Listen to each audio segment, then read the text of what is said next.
Hello everyone, কেমন আছেন সবাই? বিদেশি চক্রবর্তীর আরেকটি ব্লগে আপনাদের সবাইকে অনেক অনেক স্বাগত।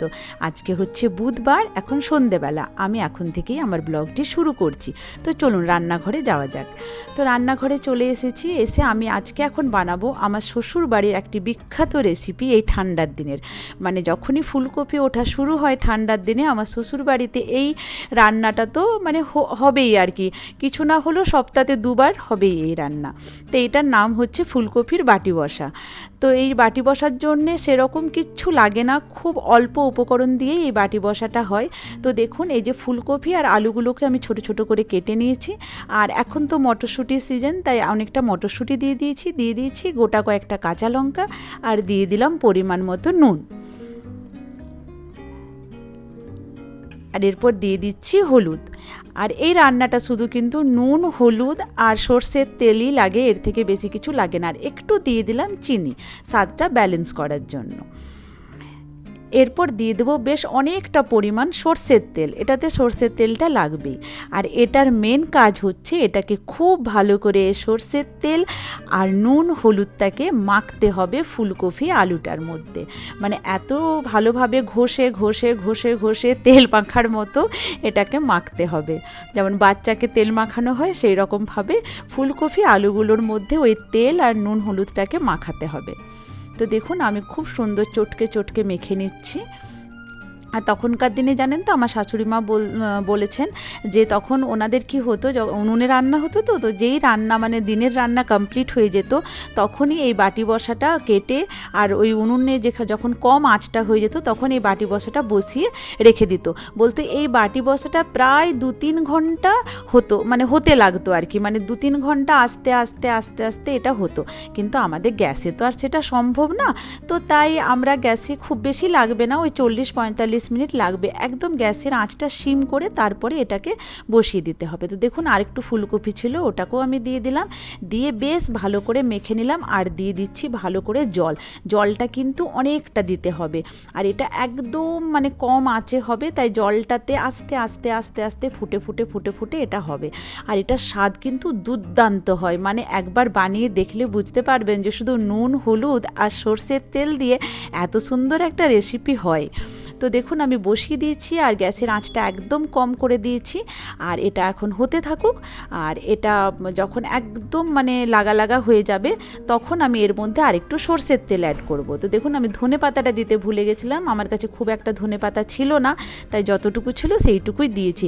আপনারা কিন্তু এই শীতের বেশ ভালো করে অনেকটা ধনে পাতা দিতে পারেন। আর দেখুন, ফুটছে আমার এটা বাটি বসাটা। তো এটা ফুটুক, চলুন একটু ফুটতে দিই এখন 10-15 মিনিট। দেখুন, 10-15 মিনিট পর আমি আবার চলে এসেছি, প্রায় অনেকটাই জলটা মরে গেছে। এরপর এই সময় আমি দিয়ে দিচ্ছি একটু সর্ষের তেল, তাহলে ওই ঝাঁঝালো গন্ধটা আসে। সর্ষের তেলটা দিয়ে আমি এটাকে ভালো করে ফুটিয়ে নেব। আর একদম লেগে যাবে, যখন মনে হবে যেন ওই বাটিটার মধ্যে লেগে যাচ্ছে, সেই সময় কিন্তু নামিয়ে দিতে হবে। তো দেখুন, আমার প্রায় জলটা মরে এসেছে। আর দেখুন, বাটিটা একদম পোড়া পোড়া মনে হচ্ছে, এই সময় আমি গ্যাসের ফ্লেমটা দিলাম বন্ধ করে। আর এরপর এটা রুটি বা পরোটা যার সাথে আপনি খাবেন, এত সুন্দর স্বাদ এটার যে আপনি আর অন্য কিছু চাইবেন না। তো চলুন, আমি এটাকে একটা বাটির মধ্যে তুলে আপনাদেরকে দেখাই, তারপর আমরা একটু বাইরে বেরোবো। 2-3টে কাজ হাতে নিয়েই বেরোবো। প্রথমে তো ছোটো মেয়েকে একটু ছাড়ার আছে, ওর একটা বার্থডে পার্টি আছে, তারপর আমরা যাব একটু শপিং করতে। আর যদি আপনাদের এই বাটি বসাটা ভালো লাগে, একবার অবশ্যই বাড়িতে বানিয়ে দেখবেন। আর যদি ভালো লাগে তো আমাকে কমেন্ট করে জানাবেন যে হ্যাঁ, আপনাদের ভালো লেগেছে কি না। আমরা এখন রেডি হয়ে বেরিয়ে গেছি, এখন বাজছে সন্ধ্যে 7টা। আর টুচকানের আছে বন্ধুর বার্থডে, তো ওকে ছেড়ে আমরা একটু যাব শপিং করতে। তো চলুন, কি শপিং করব সেটা আপনাদের সাথে অবশ্যই শেয়ার করব। আর এখন একে প্রথমে ড্রপ করে দিই।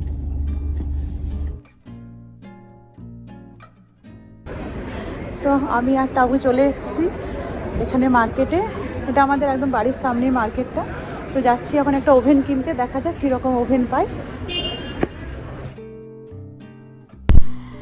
তো আমার গ্যাস ওভেনটা কয়েকদিন থেকেই খুব জ্বালাচ্ছিল, জানেন তো। অতজনকে যখন নেমন্তন্ন করেছিলাম সেই দিন আমার গ্যাস ওভেনটা যা জ্বালিয়েছে না, একটা মানে আমি ওই মোচার চপ তারপরে যে মাছের চপ ভাজতেই পারছিলাম না, এত কম ফ্লেম আসছিল।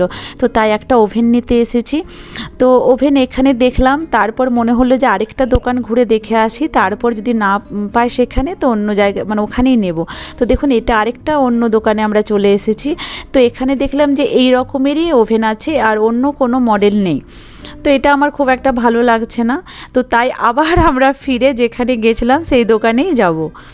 আর এই মার্কেটটা আমাদের বাড়ির পাশেই, আপনাদেরকে বললাম একটু আগে। তো এই মার্কেটটা আসতে খুবই ভালো লাগে, এখানটা এত জমজমাট না, মানে এলেই মনটা খুব খুশি হয়ে যায়। তো চলুন আবার ওই দোকানেই যাওয়া যাক।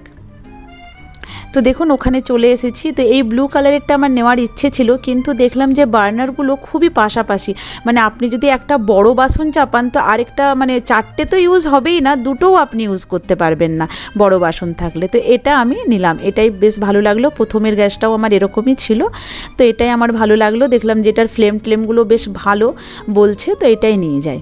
তো চলুন তাহলে গ্যাস ওভেনটা নিয়ে তারপর এখন একটু টুকিটাকি ফল টল কেনার আছে, কিনে তারপরে টুচকানকে নিয়ে একেবারে বাড়ি ফিরবো। তো দেখুন এটা আমি চলে এসেছি ইদি স্টোরে।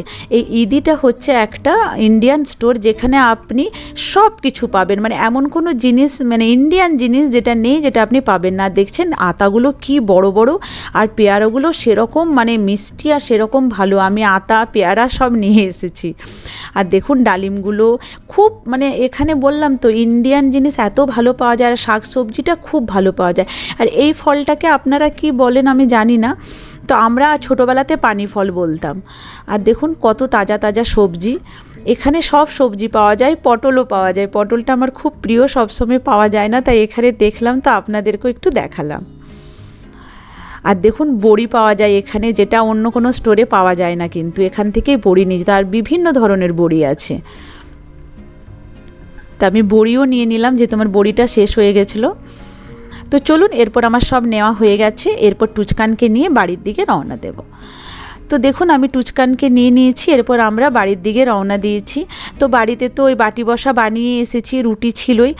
তো টাবুর ইচ্ছে কাবাব খাবে, তো আমি বললাম যে আজকে কাবাব না নিলেই হয়, কিন্তু ওর খুব ইচ্ছে যে না যখন বেরিয়েছি একটু ঠান্ডা পড়েছে তো একটু কাবাব নিয়েই যাব।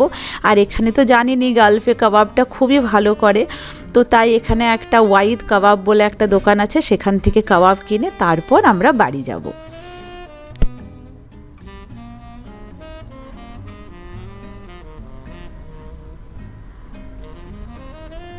আর এই দেখুন এই যে ওয়াইদ কাবাব দেখে ও আর থাকতে পারলো না, এখান থেকে আমরা কাবাব নিয়ে নিলাম 2 প্যাকেট, নিয়ে এরপর বাড়ি যাচ্ছি। চলুন বাড়ি গিয়ে আপনাদের সাথে কথা হবে। তো বাড়ি চলে এসেছি, টুচকানকে নিয়েই চলে এলাম। গ্যাস ওভেন একটা কিনেছি, আর আসার সময় আবার টাবু একটু কাবাব কিনলো, আর তারপর আমরা বাড়ি এসেছি। তো চলুন তাহলে এরপর আমরা ডিনার করে নিই, আবার দেখা হবে অন্য আরেকটি ব্লগে। তো চলুন ভিডিওটা শেষ করতে করতে দেখিয়ে দিই যে কাবাবের সাথে এখানে কি কি দেয়। ওই যে দেখালাম পাতলা ওই রকম 2টো রুটির প্যাকেট দিয়েছে, এক একটাতে 4টে করে রুটি থাকে। আর এটা হচ্ছে ইরানি রুটি, বিশাল বড় বড় রুটিগুলো, মানে একটা রুটি খেলে আপনাকে আর কিছু খেতে হবে না। তো 4টে ইরানি রুটি দিয়েছে, আর তার সাথে যেহেতু আমরা 2 প্যাকেট কাবাব নিয়েছি তাই 4টে ইরানি রুটি দিয়েছি। আর এই যে কাবাবের সাথে এরকম পেঁয়াজটাকে পুড়িয়ে দেয়, টমেটো পুড়িয়ে দেয়, আর এই যে লঙ্কাটাকেও পুড়িয়ে দেয়, মানে গ্রিল করে দেয়। আর এই যে কাবাব, একটা প্যাকেটে 5টা করে কাবাব থাকে, আর তার সাথেও একটু করে আলু ভাজা, তো এটাই দেয়। তো আমরা 2টো প্যাকেট কাবাব এনেছি, আর এরকম একটু ভিনিগারে ভেজানো একটু গাজর, একটু মূলো এগুলো দেয়, আর এই থম বলে এটাকে, এই যে সাদা মতো এটা দেয়। তো এটা দিয়ে বেশ ভালোই লাগে খেতে। চলুন তাহলে আজকের ভিডিওটা এখানেই শেষ করি, টাটা বাই বাই।